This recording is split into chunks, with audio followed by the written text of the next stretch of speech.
Yo, what's going on today? I really want to talk about how I do print. So my printing process, and the printing process for me will be different than the printing process that may be right for you. But I just want to sort of give a sort of little insight on how I do a lot of my fine art printing so that you can sort of gather some information from that, pick it apart and sort of see what works for you, because there's different ways of sort of going about creating prints from your artwork. So we're gonna do that today. But before we do that, make sure you like, subscribe, and hit that bell notification so that you're notified whenever I do videos like this. So let's get to it. So one of the first things that you really have to think about whenever you're sort of transferring your sort of artwork to that print is actually capturing it. So if you're doing digital work, great, because it's already digitized. You just gotta make sure you set up the right file. So 300 DPI is the thing. But for artists that are doing more traditional work with oils or acrylics or things like that, you got to really make sure that you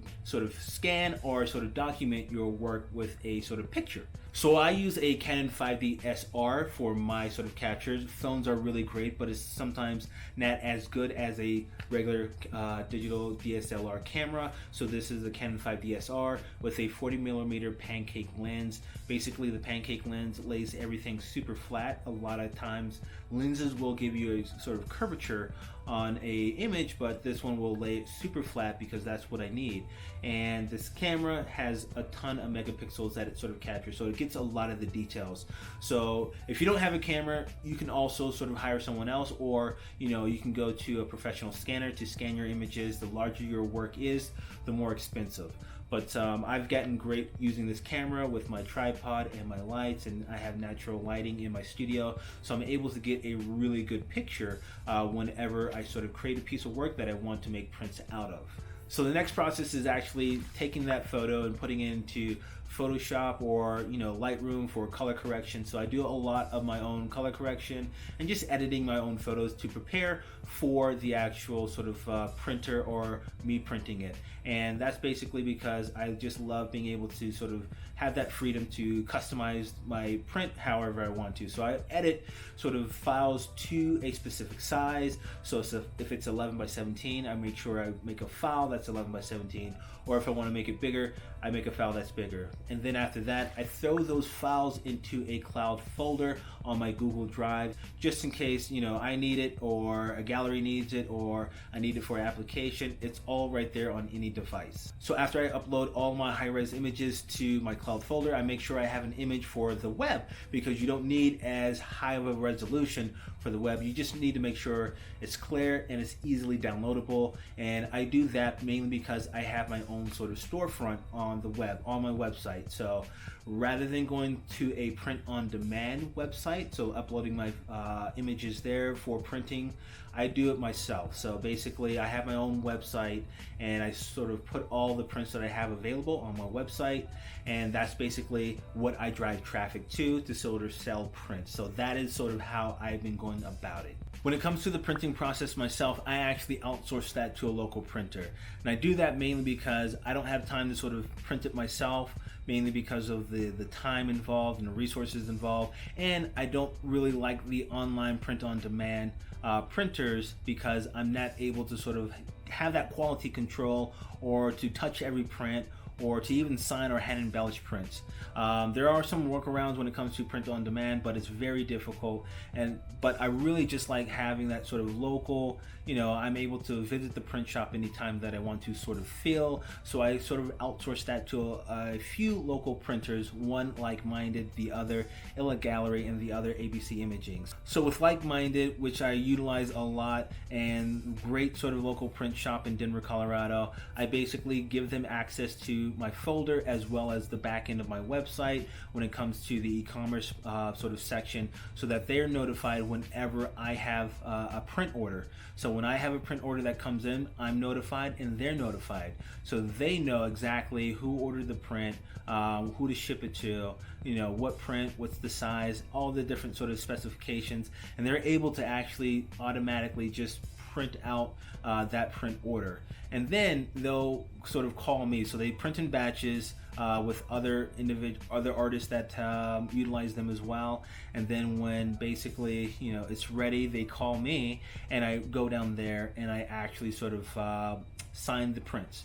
So because I love signing it or hand embellishing some of the prints when I sort of add that quality to it, I'm capable of touching every print and customizing every print, because with the print on demand orders, you may know some of the quality of the prints because you ordered a sample. You don't get to actually touch or sign every print that is ordered. So for me, I like this sort of direction, because I'm able to actually touch every print and see every print before it goes out. So that is what I do a lot of times, is just utilizing the local printers, because it sort of keeps everything local. I'm able to network with them, as well as if I have like a custom project or a custom print that I want to do, maybe it's a different size, I'm able to call them up anytime and say, hey, this is something that I really want to do for this customer or this collector, can we do that? Versus a print on demand, which is something that's very difficult because they have a very specific size. Or if you're printing in-house, you're only able to print what your printer is capable of.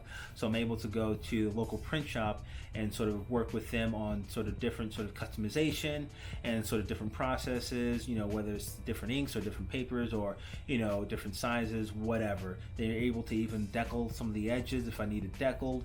That's basically just like having that like the teared edge, so they're able to do that if I want to, but I'm just able to have more customization and actually see every print. Not only are they able to customize if I need to, they're able to ship as well. So for me, it's very difficult to actually print things out when an order comes in, because it takes time out of my day. But also if I have to ship it as well, I need to sort of order shipping supplies and materials and packaging, all these different things, and take it down to the post office, or have the shipping labels printed in my studio. I don't want to have to do that. I just want to create art. So them taking that over helps me out, because they're able to do all that for me. They're able to add different materials into the packaging if they want to. They're able to mark it inside the packaging if they want to. So for me, it just takes a lot of sort of time and effort and energy off of my hands, because that's what they specialize in doing. I want to sort of put it off on them, and it's an extra charge for that, but that is definitely fine, because I would have eaten that cost, buying shipping supplies and packaging, and taking time out of my day to go to the post office every other day to ship orders. And because I'm utilizing a local print shop, one of the things that I always have to think about is troubleshooting orders. So, there's a lot of porch pirates out there that will sort of, steal packages off of people's doorsteps. And when that happens, or a package is lost through the mail or FedEx, whatever, you have to deal with that. With a print-on-demand company, it's something to where you're having to sort of go through the print-on-demand company, the online printer, to sort of fix that. Or you may have to eat the entire cost yourself, and you have to sort of work with the customer and the online printer. If you're doing it all yourself, that means you have to do it all yourself as well. So whenever there's a problem with shipping or sort of delivery, sort of in my process, I'm able to work with the local print company to sort of figure that out, because the customer will email me, and I'll email their print company and say, hey, this is what's happening, and they'll help me out, because they have an invested interest in making sure that that collector, that customer, has a great experience as well. So that is basically how I go about my printing process, not totally sort of outsourcing everything, and not totally doing everything in-house. It's sort of a mix of both wherever I need it, and I'm lucky to have these different print shops available to me in my local city. Every printing shop will not fit everything as well, so I have numerous print shops that will print different things. So I have one that will do my sort of printing for the watercolor paper versus the canvas work versus large format. So basically utilizing different print shops for what they're good at, and sort of just mixing and matching to sort of match what you do in your sort of practice. So that is something that I sort of suggest for all artists looking to get into sort of turning their artwork into prints and having that be another source of, you know, building collector base and sort of having a little bit of passive income and just getting your artwork out there that's a lot more affordable. So that is definitely something I wanted to talk about today. So hopefully you gleaned a little bit from that, from my process and sort of learning how I do it. And like I said, it's different for everyone, and you'll sort of have different sort of experiences with everyone. So it took me a while to get sort of to this point to figure out exactly what works for my practice. And you know, if I keep growing, maybe I'll have to change up later on, but for right now this is working for me, and this is something I just wanted to share. So hopefully you liked the video, and if you did like it, make sure you like, subscribe, and hit that bell notification so that you're notified whenever I do videos like this again. And then I will see you next time.